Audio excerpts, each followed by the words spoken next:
Hello, नमस्कार, आदाब, सत श्री अकाल और अस्सलाम वालेकुम। मैं हूं मोहम्मद अहमद काज़मी, लेकर आया हूं आपका पसंदीदा कार्यक्रम आपके रूबरू। किसान आंदोलन के नए-नए रुख और नए स्टेजेस आ रही हैं, मरहले आ रहे हैं, जिसमें सरकार और किसानों के बीच में जो वो टकराव की स्थिति है, वो बहुत और तेज होती जा रही है। लखीमपुर खेरी के वाक़ये के बाद तो बिल्कुल खुल कर के ऐसी सूरत बन गई है कि ऐसा लगता है कि शायद सरकार में बैठे लोग इसी तरह से कुचलना चाहते हैं किसानों को, क्योंकि उस तेजी से कार्रवाई हुई नहीं जैसे होनी चाहिए थी। बीच में तो ये खबर आने लगी थी कि आशीष मिश्रा शायद नेपाल पहुंच गए हैं, लेकिन बहरहाल अब वो गिरफ्तार हो चुके हैं और उन्हें जेल भेज दिया गया है। इस पूरे घटनाक्रम पर और इसका क्या असर किसान आंदोलन पर होगा, इस पर और इसके अलावा हम इस आज के कार्यक्रम में अविनाश काकड़े जी से हम मिल रहे हैं। उनसे हम ये भी पूछेंगे कि नॉर्थ के स्टेट्स में और सेंट्रल यानी केंद्रीय भारत में और महाराष्ट्र और साउथ की तरफ किसान आंदोलन का क्या हाल है? क्या कुछ है? ऐसा लगता है कि सब कुछ सिमट करके आ गया है हरियाणा, पंजाब और उत्तर प्रदेश में, उस पर भी हम बात करेंगे। अविनाश काकड़े जी, आपका वेलकम है, आपका स्वागत है। मैं आपको दर्शकों को याद दिला दूं कि अविनाश काकड़े जी किसान सेवा संघ के राष्ट्रीय अध्यक्ष हैं, गांधीवादी सोच के लिए जाने जाते हैं और नागपुर रहते हैं। इस वक्त वो यात्रा में हैं, अपने नागपुर से बाहर है और मैंने कोशिश की कि बात हो जाए, तो स्काइप के जरिए हमारी आज फिर बात हो पा रही है। बहुत-बहुत शुक्रिया अविनाश काकड़े जी। आप बताइए कि ये इस वक्त जो किसान आंदोलन है, खास तौर पे लखीमपुर खेरी के दर्दनाक वाकये के बाद, आप इस आंदोलन को कहाँ, किस जगह महसूस कर रहे हैं? कहाँ आगे, किस स्टेज में है अभी? देखो, ये सब तो गुंडागर्दी करते ही है। उसका तो इतिहास है, मिश्रा का इतिहास है। मिश्रा के ऊपर अनेक केसेस है, ये पहली केस नहीं है, अनेक केसेस है। और वो केसेस में डराने का इतिहास बहुत ज्यादा है उसका। और डराने के इतिहास में उनका बेटा भी शामिल हो गया है। उस बेटे ने ये प्रयास किया है कि वो डर जाए, जो लखीमपुर खीरी में किसान आंदोलन उठ रहा था वो डर जाए, उनसे में भय कंपित हो जाए वो लोग, और वो घर में चले जाए। इसलिए वो उस यानी भीड़ में घुसने का प्रयास कर रहा था। देखो, जनरली प्रशासनिक अधिकारी हो या नेता हो, इस अरोगेंसी से भीड़ में नहीं घुसता। जब भी भीड़ वायलेंट होती है, आपने देखा होगा कितने सारे आंदोलनों में हमारे नेता नहीं पहुंचते। उसका कारण बोलते भी है कि पहुंचना चाहिए था, दिल्ली में है, यहीं की यहीं पार्लियामेंट में है, नहीं पहुंचे हैं। उसका कारण ये होता है कि पता होता है ये हमारे विरोध में बैठे हुए, तो वहां जाके हिंसा हो सकती है। तो हिंसा को रोकने के लिए कभी कभी नेता नहीं जाते, प्रशासनिक अधिकारी भी नहीं जाते, प्रतिनिधि मंडलों के साथ बातचीत होती है। मगर चूंकि मिश्रा एंड कंपनी जो है ये इतनी वायलेंट है वहां की, ये सबको डरा के अपना उल्लू सीधा करना चाहते हैं। हालांकि देखा जाए तो लखीमपुर खीरी में कुर्मी, कोयरी, कुशवाहा, ये जो लोग हैं इनकी बहुसंख्यक है। वहां मिश्रा जीतता है, उसका कारण भी अलग तरीके से है। ये आपस में कुर्मी कोयरी कैसे लड़ते रहते हैं और इस लड़ाई में कैसे मिश्रा जीत जाता है और उसकी दहशत किस तरीके से फैलती है, ये बात अलग है। मगर इस वक्त भी उन्होंने वही प्रयास किया कि भीड़ में मैं घुस के किया, देखो मैं कितना किसका सांसद का बेटा हूं, मेरा बाप मंत्री है, मेरे साथ पूरा महकमा है, ये दिखाने के लिए अंदर घुसा। और जब अंदर घुसता है तो भीड़ अपने तरीके से उसको ये करती है। और इन्होंने जो वीडियो डाला है कि उसके ऊपर अटैक हुआ है, ये हुआ है, ये सारा आईटी सेल का कमाल है। पहली बात तो वो वहां घुसा क्यों? जब हुँ। रास्ते पर आंदोलन कर रहे थे तो कौन है अजय मिश्रा कि वहां घुस के उनको डराने का प्रयास कर रहा था? क्या शासन प्रशासन से, किसानों से, सामान्य जनता से बड़ा आदमी हो जाता है कोई मंत्री होने से? तो ये जो दिखाने का प्रयास है वो आईटी सेल का कमाल है। बीजेपी का आईटी सेल मालूम है आपको कि कुत्ते को गधा और गधे को कुत्ता दिखा देता है, शेर को बिल्ली दिखा देता है, ये सब दिखाया है उन्होंने। जो बिल्ली भी घोषित नहीं हो रहा है। अभी आपने देखा कि जो संवाद कर रहे हैं, हम चाइना के साथ संवाद कर रहे हैं, क्यों भैया? तेरी आंखें तो लाल थी, 56 इंच का सीना था, वो दिखाना चाहिए था। अभी क्यों संवाद कर रहे हैं? मनमोहन सिंह और बाकी सरकारें संवाद करती थी, उनको समझ में नहीं आता था कैसे बात करना है चाइना से और पाकिस्तान से। इनको समझ में आता है। तो वो जो औलादे है, उसी आरएसएस की जो पैदाइश है, उनकी ये करतूतें रहती है, और ये करतूतें गरीबों को डराने की करतूतें रहती है। कभी ये धर्म के नाम से डराते हैं, कभी ये बाहुबल के नाम से डराते हैं, कभी जाति के नाम से डराते हैं, कभी भाषा के नाम से डराते हैं। ये डरा के राज करने वाले जो लोग हैं, उनकी ये हरकत है, इसको समझने की जरूरत है। अच्छा, इस बीच में जब ये वाकया हुआ लखीमपुर खीरी का, उसमें इमीडिएट राकेश टिकैत वहां पहुंचे और सरकार से कुछ बात हुई, उसका अनाउंसमेंट भी हुआ। कहीं बीच में ये मैसेज देने की कोशिश की गई इस बीच में कि शायद राकेश टिकैत दूसरी तरफ मिल गए हैं, यानी उनको भी एक तरह से डाउटफुल कैरेक्टर के तौर पर पेश करने की कोशिश की गई। आप उसको किस तरह से देखते हैं? देखो, राकेश टिकैत क्या किए क्या नहीं किए, किसान मारे गए हैं, सरकार उस पर निग्लिजेंस कर रही थी, केंद्रीय मंत्री का बेटा होने के कारण उसके एक्शन नहीं हो रही थी। राकेश टिकैत अभी वहां, मैं गुरनाम सिंह चडोनी जी की मीटिंग में था, वो बोल रहे थे कि हम टोल रोकने के लिए बोल रहे हैं, और राकेश टिकैत जी टोल चालू रखने के लिए बोल रहे हैं। वहां धरना देते हैं, टोल ये नहीं करते। हो सकता है, मैं किसी पे आरोप प्रत्यारोप करने की कोई बात नहीं कर रहा हूँ, हो सकता है कि कुछ असुविधा रही होगी, उसके कारण उन्होंने दिया होगा, या किसी मंत्री ने, किसी नेता ने आश्वासन दिया होगा कि हाँ इनको अरेस्ट करेंगे, इनको जल्दी से जल्द कार्रवाई होगी। ये देख के भी राकेश टिकैत जी ने बोला होगा। सुलझे हुए नेता है। आप देखिए कि बिना किसान बिल पढ़े कभी कभी राकेश टिकैत जी ने उसका पहले समर्थन कर दिया था, और वो समर्थन करने के बाद जब उन्होंने ध्यान से पढ़ा वो बिल को, क्योंकि किसान जाति ये सादी सिंपल जाति है, बहुत ज्यादा उठा पटक और बहुत ज्यादा ये कूटनीतिक उनसे नहीं जमती है।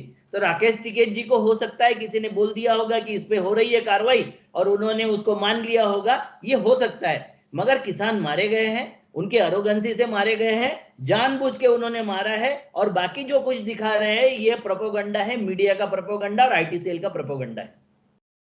अच्छा, इसमें इसी वाक़े के बाद में लखीमपुर खीरी के बाद में कुछ चैनल जो मुसलसल किसानों के आंदोलन को छोटा, नीचा और सरकार की लाइन पर जो गोदी मीडिया जो कुछ काम कर रहा है, वो उस तरह से करता रहा है। उनमें से एक चैनल में राकेश टिकैत जी को मेहमान के तौर पर बुलाया जाता है और एक भाजपा के सांसद को बुलाया जाता है, और सांसद ये कहते हैं कि वो मेरठ से उनका ताल्लुक है, वो ये कहते हैं कि हमारे यहाँ तो एमएसपी पर खरीदा जा रहा है, 3 दिन के अंदर पेमेंट हो रहा है और सब कुछ ठीक-ठाक है। उस पर राकेश टिकैत और मंडियों के मामले में भी उन्होंने कुछ इस तरह की बात कही। वो खुलकर उनसे बार-बार ये पूछा गया कि कहाँ बेचे किसान, वो कहते हैं कहीं भी, एनीवेयर। तो वो कहते हैं पता बता दो, एड्रेस बता दो किस जगह बेचे, वो नहीं बता पाए। लेकिन इस सब के बीच में सरकार की तरफ से ये कहा जा रहा है कि एमएसपी पर किसानों से उनकी फसल खरीदी जा रही है। इस और मंडियों का मामला भी, वो मंडियां भी जाकर के उन्होंने दिखाई कि मंडी पर कहीं 1 किलो कुछ नहीं बिक रहा है। इस परिस्थिति को आप किस तरह से देख रहे हैं? क्योंकि सरकार के और किसानों के नेताओं के बीच में इस पर काफी गर्मा-गर्मी हो रही है, बात बढ़ रही है। आप नॉर्थ इंडिया के बारे में जो कुछ है वो, और प्लस आपकी तरफ भी क्या है महाराष्ट्र में? देखो, आपको एक बात पता है कि जो मंडी में एमएसपी की खरीदी होती है मात्र 6% खरीदी होती है, 94% खरीदी तो बाहर खरीदी बिक्री होती है। और मगर एमएसपी होने की वजह से एक मिनिमम प्राइस का सपोर्ट किसानों को मिलता है, और वो मिनिमम सपोर्ट का प्राइस इनके जो पुराने कृषि मंत्री थे, अभी गवर्नर हो गए, उन्होंने बताया था कि व्यापारियों के और किसानों के बीच में सरकार कहाँ से आ गई। तो एमएसपी ये समाप्त करना चाहते। देखो, ये जिनको सरकार को गाली देते हैं ना कि 70 साल बनाम 7 साल, मैं उसका आपको एक डाटा बता देता हूं कि 10 साल के मनमोहन सिंह सरकार ने चावल में 134% बढ़ोतरी की थी, इन्होंने 33% की है। मोदी सरकार, अच्छे दिन वाली सरकार ने 33% बढ़ोतरी की।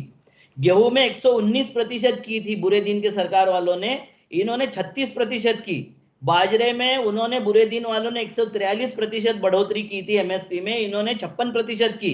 चने में 118% बढ़ोतरी की थी बुरे दिन वालों ने, अच्छे दिन वालों ने 45% की।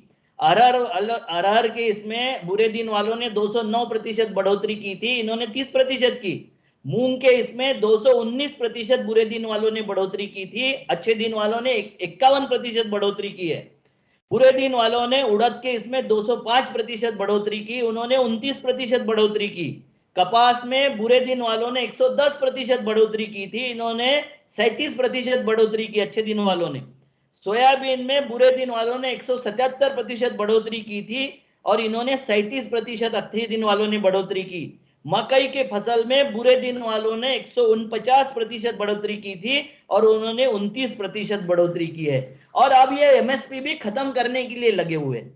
बात इतनी है कि हमारी कितनी यानी तत्परता है किसानों को रिलीफ देने की, किस तरीके से हम किसानों के साथ में रहना चाहते हैं या किसानों के विरोध में रहना चाहते हैं। तो हम दो और हमारे दो जो है परिवार नियोजन का नारा वो किसानों की उपज में और किसानों के मंडियों में लगाया गया है। ये हम दो है और इनके हमारे दो जो है जिनको सारी एफसीआई के गोडाउन बेच दिए गए हैं, एफसीआई की सिस्टम बेच दी गई। अभी कल देखा होगा आपने एक एयरपोर्ट बेचा है मंगलुरु का, वो 349 करोड़ रुपए का एयरपोर्ट जिसकी वैल्यू 350 करोड़ है, मात्र 76 करोड़ रुपए में बेच दिया अडानी महोदय को। जो अडानी महोदय इस देश में हीरोइन की स्मगलिंग कर रहे हैं, उसमें किसका किसका हाथ है मुझे नहीं बोलना है, क्योंकि आपको पता है कि जब रेड गिरती है और उसके ऊपर कोई कार्रवाई नहीं होती, हीरोइन छपड़े जाता है। आर्थव खान का 50 ग्राम की या 100 ग्राम की अगर ड्रग पकड़ा गया होगा तो आर्थव खान और उसका परिवार पूरा परेशान है, उसके आसपास की सारी इंडस्ट्री परेशान है। मगर हम हिंदू मुसलमान करने में लगे हुए, हम उसके साथ माधवन का परिवार दिखाते हैं कि वो माधवन का परिवार देखो मीडिया का, ये सोशल मीडिया का किस तरीके से दुरुपयोग करते हैं। माधवन का परिवार दिखाता है कि वो किस तरीके से मेडल लाता है, ये लाता है, और ये खान का परिवार किस तरीके से स्मगल करता है, ये करता है। भैया वो जो है अडानी, वो कोई खान तो है नहीं, वो अडानी तो तुम्हारा ही है। वो क्या कर रहा है, टनों से 27 टन पाउडर उसी नाम से आया था और वो कहां गया इसका कोई अता पता नहीं है।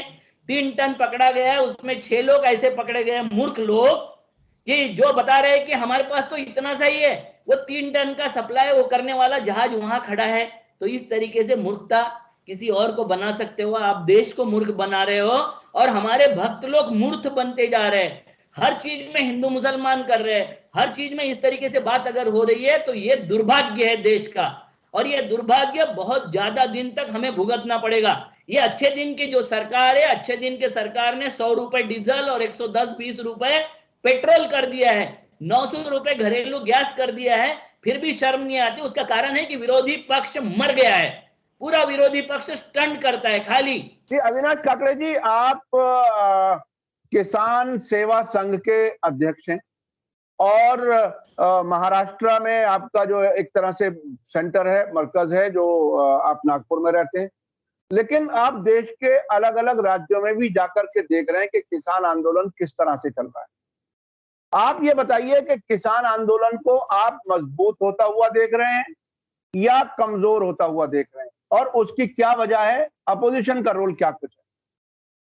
देखो, किसान आंदोलन तो मजबूती की तरफ बढ़ रहा है, क्योंकि जो बैठे हुए हैं सरदार है वो असरदारी है और वो उस तरीके से बढ़ भी रहे। सवाल यह है कि अपोजिशन पार्टियां, जिस वक्त बीजेपी अपोजिशन में थी, उन्होंने अन्ना आंदोलन को 1 महीने में देश के हर बच्चे के मुंह में और जबान में पहुंचा दिया था। ये 1 साल का आंदोलन है, इतने हजारों किसान बैठे हुए हैं और ये अपोजिशन पार्टियां किसी काम की नहीं है, ये विरोधी नहीं कर सकती। क्योंकि इस वक्त क्या करना चाहिए था, इस वक्त ट्रैक्टर पे चढ़ के और मंच पे चढ़ के और स्टंट करने की जरूरत नहीं थी। शुरुआत में स्टंट किया जाता है आंदोलन में, उसके बाद में जब आंदोलन सेटल्ड होने लग जाता है तो उसके वक्त प्लानिंग की जरूरत होती है, ढंग से उसको फैलाने की जरूरत होती है, ढंग से लोगों को उसका इश्यू समझाने की जरूरत होती है। आज भी देश के किसानों को और देश के आम जन को ये किसान आंदोलन क्यों कर रहे हैं, किसान आंदोलन अगर सक्सेस नहीं हुआ तो इसका हमारे फूड पर, फूड सिक्योरिटी पर क्या असर होगा, हमारे गेहूं चावल का क्या हाल हो जाएगा, हमारे खाद्यान्न का क्या हाल हो जाएगा, इसकी कोई जानकारी नहीं पहुंची।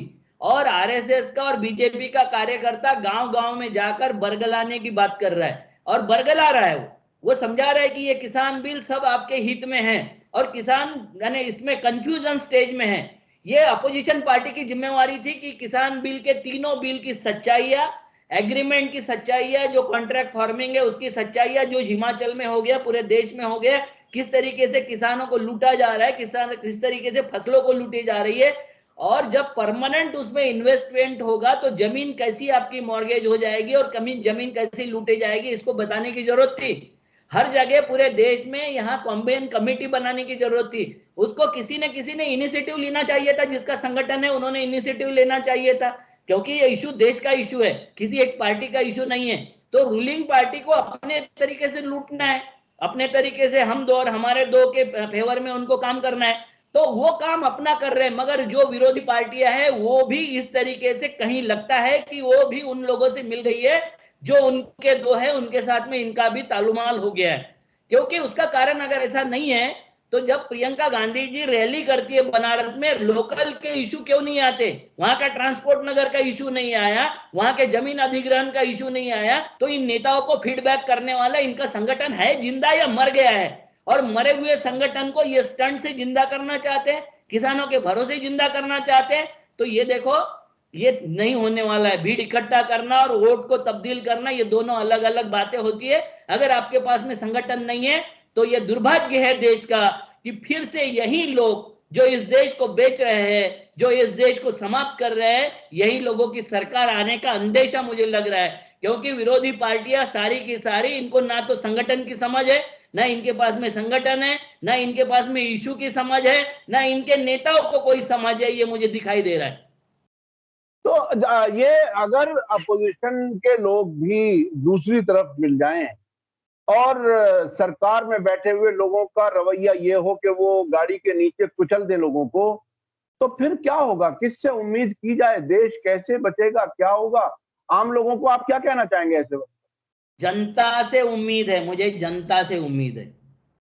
पार्टियां हम बनाते हैं, एमएलए एमपी हम बनाते हैं। हमारी ये हैसियत है कि हम उनको बनाते हैं, वो हमको नहीं बनाते। देश उन्होंने नहीं बनाया, देश हमने बनाया है। और हमारी जरूरत है तो हमको आगे आना पड़ेगा, हमको इस तरीके से बात करनी पड़ेगी। क्योंकि इशू अगर सेट हम नहीं करते तो फिर उत्तर प्रदेश में कब्रिस्तान बनेंगे या शमशान बनेंगे, इशू होता है। गुजरात के गधे अच्छे हैं या उत्तर प्रदेश के गधे अच्छे, इस पर बात होती है। तो गधे अच्छे होने से या कब्रिस्तान शमशान बनने से ये देश की तरक्की नहीं होगी, ना आम आदमी का भला होगा। तो हमको ये समझना पड़ेगा कि हमारे इशू क्या हो गए और वो इशू आपको लाना पड़ेगा आगे। यानी हमारा सौभाग्य है कि पंजाब के किसान, हरियाणा के किसान, उत्तर प्रदेश के किसान लड़ रहे हैं। ये देश को, किसानों को, उनको समर्थन करना पड़ेगा। और हम जैसे लोग, जैसे जहां मैं घूम रहा हूं वहां वहां मैं बताने का प्रयास कर रहा हूं कि तीनों बिल जो आए हैं, तीनों कानून जो कृषि के पास हुए, वो पास कैसे हमारे विरोध में है, उससे हमारा कैसे सर्वनाश होगा। जैसा इसी तरीके के बिल पास हुए थे अमेरिका में, 12% किसान थे, अब 1% बच गए। और वहां की अमेरिका के जितने झुग्गी झोपड़ियों में, शहरों में लोग रहते हैं, उसमें से वही किसान है, 9% वही किसान है जो रास्ते पर आ गए हैं। और सारी फूड सिक्योरिटी अमेरिका की उनके हाथ में चली गई है। अब क्या हालत है वहां देख लीजिए। फूड की हालत अमेरिका की देख लीजिए कि कितना पैसा फूड पर खर्चा होता है और कितना अपने मेंटेनेंस पे खर्चा होता है, उसकी हालत देख लीजिए। वही हालत हमारे देश में होगी। इस देश का मिडिल क्लास गेहूं के लिए, चावल के लिए तरसेगा। आज भी हमारे यहाँ भूख से मरने वालों की संख्या 20% तक है, जो एक वक्त का खाना उसको दूसरे वक्त का नहीं मिलता, एक वक्त के खाने पे रोज मर जा करते हैं। ये संख्या 60-70% होने में कोई आश्चर्य मुझे नहीं लगेगा अगर ये सारे कानून लागू ऐसे के ऐसे हो गए तो। और ये बात लोगों तक फैलाने की, बताने की जरूरत है, ये बात समझाने की जरूरत है। लोग नहीं समझ रहे, भ्रमित है। और ये भ्रमित लोगों को किसी ना किसी को आगे आके समझाने का काम करना पड़ेगा। अच्छा, जो बाकी राज्य हैं, ये जो 3 राज्यों का नाम आपने लिया, पंजाब, हरियाणा, उत्तर प्रदेश, यहाँ के किसान काफी जागरूक हैं और लड़ रहे हैं और अपने हक के लिए। बाकी देश के राज्यों में, खासतौर पर सेंट्रल जो राज्य हैं, मध्य प्रदेश और उसके बाद गुजरात और महाराष्ट्र और उससे भी आगे कर्नाटक वगैरह, उसमें क्या कुछ सूरत है? क्या कुछ हो रहा है? किसान क्या क्या कुछ कर रहा है? कुछ आंदोलन में है या वो घर बैठ गया? क्या है? नहीं, आंदोलन में है, हर जगह आंदोलन कर रहे हैं। हमारे भी आंदोलन को 300 दिन हो गए। वर्धा में ज्वाइंट कमेटी का एक आंदोलन हमारा चल रहा है, हम धरने पे है 300 दिन से। सब जगह हो रहा है। मगर देख लीजिए, जब देश की आजादी का आंदोलन चल रहा था, 2100 लोगों को फांसी चढ़ी थी, उसमें से 1700 पंजाब के थे, अकेले पंजाब के। तो लड़ने का जो मादा जो पंजाब का है, जिस तरीके से वो लड़ते हैं, उस तरीके से सारा देश नहीं लड़ता। मगर अंग्रेज अच्छे थे। इन जो ये जो है ना हिंदुस्तानी जो काले अंग्रेज है, इनसे वो अंग्रेज अच्छे थे, ये बोलने की नौबत आ रही है। जिस आंदोलन के लिए मेरे पूरे परिवार ने सेक्रीफाई किया, मेरे 3 चाचा उसमें मर गए, मुझे ये बोलने के लिए बाध्य होना पड़ रहा है कि उनसे ये अंग्रेज बुरे हैं, क्योंकि ये अंग्रेज उन्होंने नहीं पूछा था कि खाली पंजाब और हरियाणा को ही आजादी चाहिए क्या, क्योंकि 2100 में 1700 लोग वही हैं, वो उन्होंने नहीं पूछा था। मगर ये अंग्रेज जो काले अंग्रेज है, ये नागपुर के जो संघी अंग्रेज है, ये पूछ रहे हैं, ये बता रहे हैं कि नहीं नहीं वो पंजाब का आंदोलन है और भारत बाकी देश नहीं है।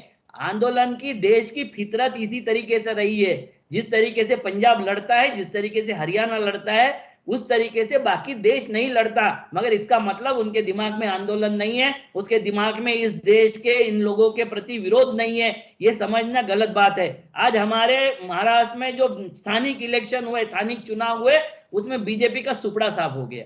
तो आप ये समझ लो कि इनकी अंतिम घड़ी ये गिन रहे हैं। अगर ये इसी तरीके से करते रहेंगे और गुंडागर्दी करते रहेंगे तो बहुत दिन नहीं बचे हैं, मैं ये जानता हूं। बहुत बहुत शुक्रिया अविनाश काकड़े जी। सोशल मीडिया पे और ज्यादा लंबी बात नहीं हो सकती, लेकिन आपने जिस तरह से डेटास के साथ बताया कि अच्छे दिन वालों का क्या हाल है, बुरे दिन वालों का क्या हाल है, यानी जिन्होंने अपने आप को अच्छे दिन कहने की कोशिश की, उन्होंने एक तरह से जेब काट ली और वो सब तरक्की नहीं हुई जो एमएसपी बढ़ाने का काम जिस तरह से मनमोहन सिंह सरकार ने किया। आपने डेटास बहुत मजबूती से रखे। इसके अलावा आपने ये भी बताया कि देश भर का किसान आंदोलन में है और टिकैत साहब का जो रोल है वो भी काफी अहम है। वो भी आपने बताया कि वो मजबूती से लड़ रहे हैं और वो मैच्योर नेता हैं और हो सकता है उन्हें किसी एक मौके पर किसी ने बता दिया हो, समझा दिया हो, उसमें वो ऐसा बोल गए हो। लेकिन बहरहाल राकेश टिकैत साहब ने अपना मजबूती से आगे बढ़ने का सिलसिला और मुसलसल सरकार को ये बताते रहना कि हमारी मांग पूरी नहीं हुई तो हम क्या करेंगे, और उसको आंदोलन के आगे के प्लान भी बाकायदा तैयार करके और आगे तक लोगों तक बताना, सरकार को भी और अपने किसानों को भी। तो ये बहुत ही एक तरह से अलग किस्म का आंदोलन बन गया है। और जिस तरह से आपने कहा कि महाराष्ट्र में बीजेपी का सुपड़ा साफ हुआ है अभी कुछ लोकल इलेक्शंस में, आपको उम्मीद है कि ये जल्दी ही इसी तरह से हर जगह इलेक्शन हारेंगे। नागपुर में तो पूरा सुपड़ा साफ हो गया, नागपुर के ग्रामीण में पूरा सुपड़ा साफ हो गया इनका, ये कहीं नहीं दिखाई दी। तो इनका तो विरोधी पार्टी का नेता जो था, स्थानिक का, लोकल का जो विरोधी पक्ष नेता था, वो भी हार गया। तो ये समझने की बात है कि इनका लोगों को जब तक समझ में आ जाएगा वो उस वक्त तक देर ना हो जाए, बस इतना ही चाहते हैं हम कि देर ना हो जाए, जल्दी समझ में आ जाए इनकी करतूतें। जी, ये बहुत ही अहम बात है कि जल्दी समझ में आ जाए सही वक्त पर, ताकि नुकसान और बड़ा ना हो। इसी के साथ मुझे दीजिए इजाजत। धन्यवाद, शुक्रिया। जय भारत, जय हिंद। मीडिया स्टार वर्ल्ड के और वीडियो देखने के लिए हमारे चैनल को सब्सक्राइब करें और सीधे नोटिफिकेशन पाने के लिए बेल आइकन दबाएं। और अगर हमारी खबर सच्ची और अच्छी लगे तो अपने व्हाट्सएप, इंस्टाग्राम, फेसबुक और ट्विटर अकाउंट पर जरूर शेयर करें।